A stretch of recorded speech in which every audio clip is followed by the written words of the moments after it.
Nos es grato compartir con usted recursos espirituales para su edificación personal. Bienvenido a su canal.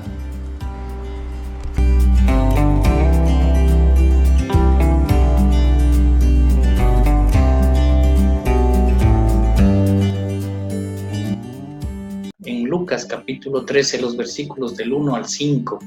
En este mismo tiempo estaban allí algunos que le contaban acerca de los galileos, cuya sangre Pilato había mezclado con los sacrificios de ellos. Respondiendo Jesús les dijo: ¿pensáis que estos galileos, porque padecieron tales cosas, eran más pecadores que todos los galileos? Os digo, no. Antes, si no os arrepentís, todos pereceréis igualmente.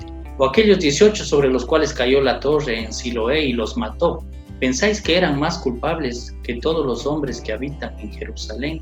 Os digo, no. Antes, si no os arrepentís, todos pereceréis igualmente. Algunas personas llegan a Jesús con una noticia, y es de que Pilato, el gobernador romano, había ordenado sacrificar a unos hombres galileos, y su sangre mezcló con los sacrificios que ellos estaban ofreciendo.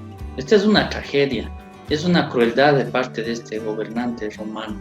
Y con esta noticia se acercan a Jesús para saber qué piensa Jesús de Pilato, cuál es su posición frente a esta tragedia. Y Jesús no hace referencia para nada la condición de Pilato o la situación sobre esta persona. Más bien, él responde con una pregunta: ¿pensáis que estos galileos, porque padecieron tales cosas, eran más pecadores que todos los galileos?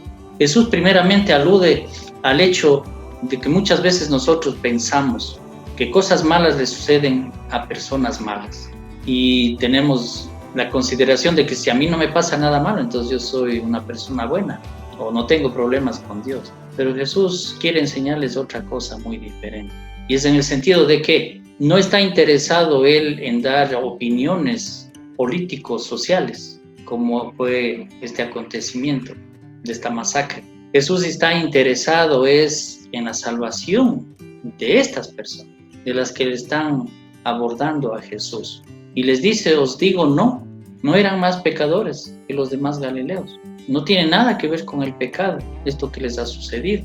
Y lo que les hace es, en vez de referirse a Pilato o dar una opinión acerca de Pilato, les dice: antes, si no os arrepentís, todos pereceréis igualmente. Y aquí asoman dos términos. La una es la muerte que sucedió con estos galileos, y la otra palabra o el otro término es perecer. Muerte implica separación. Cuando el espíritu se separa del cuerpo es la muerte física. Es por la que todos pasaremos, sin excepción. No podemos eludir, esta es una realidad de la vida. Muerte es una realidad de la vida y todos pasaremos por ello. No hay manera de evitarla.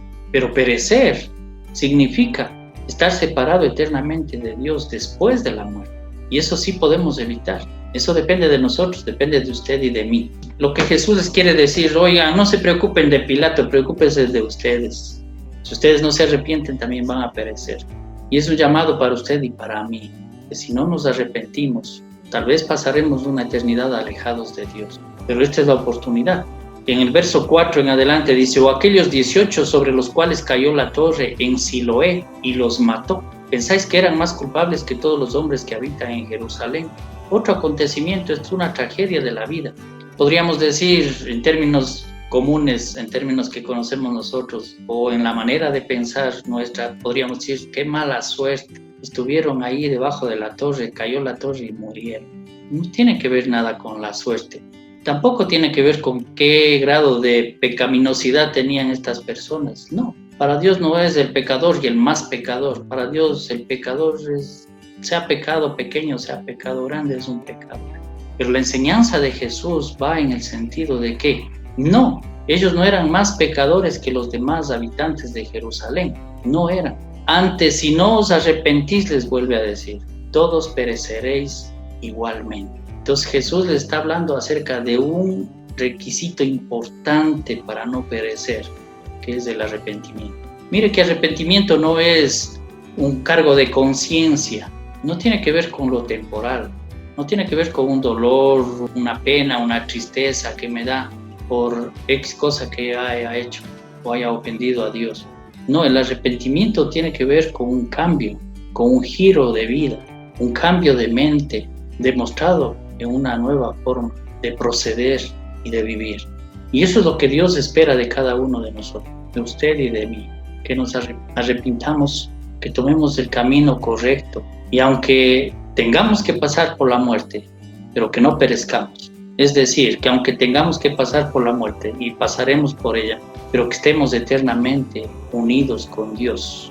Y ese es el propósito, para eso vino Jesucristo, para decirnos que hay un camino que nos conduce a la presencia de Dios, que ya podemos empezar a disfrutarle aquí en la tierra y luego completamente y por una eternidad disfrutarlo en el cielo. Quiero finalmente decirle dos cosas. ¿Qué está muriendo en usted? ¿Qué están haciendo las personas en contra de usted? ¿Qué están haciendo en contra mío? Segundo, ¿qué cosas en esta vida se están derrumbando a su alrededor? La salud, la economía, se está derrumbando una relación. Pues no tenga preocupación. Dios está en control de todas las cosas. Y lo que quiere es que usted escuche el mensaje de arrepentimiento. Porque si no fuera por esa tragedia o por esa posible tragedia, usted no habría escuchado el mensaje de arrepentimiento de Jesús.